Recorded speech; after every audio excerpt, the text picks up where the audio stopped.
Ako si Rodolfo Cos, 50 years old ng San Pedro, Laguna.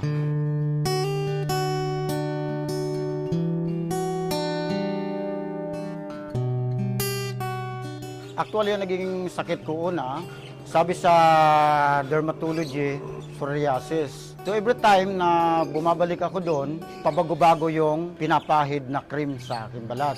So instead na gumaling ako, mas lalo lumalay ang aking skin problem.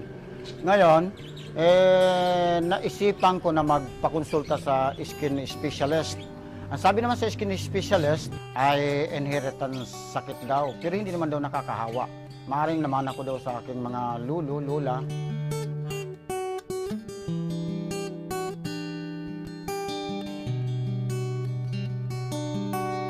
Nung nagsuffer ako ng ganung sakit, so hindi ako masyado lumalabas ng bahay. Kung lumabas man ako, ay naka long sleeve or naka-jacket.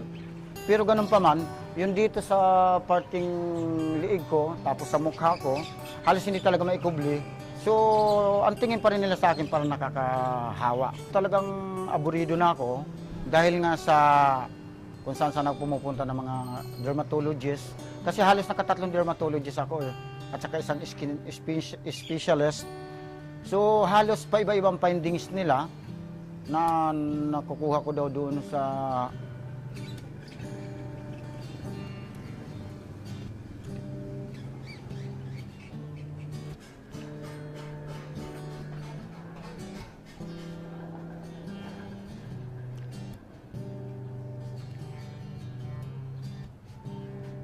kaya buti nga, dumating ngayon itong Long Reach Bamboo Charcoal Soap at iyon ang naging solusyon ng aking problema sa skin problem. Nagugulat sila, pati ng kapitbahay namin. So, kung anong ginamit ko. Sabi ko ay Long Reach Bamboo Charcoal Soap. At ngayon sila, ay ito ditong katabi ko, nag-order na rin sila ng sabon at ginagamit na rin. At nagagalak ako sa kasiyahan dahil nga sa napagaling ako ng Long Reach Bamboo Charcoal Soap. At siyempre, iyon na rin ay magiging business ko na rin. Halos sa isang piraso lang ng sabon ng Long Reach Bamboo Charcoal Soap ay napagaling ka agad. At ito na po yung aking, ngayon ito na. Medyo kung saan napagaling na.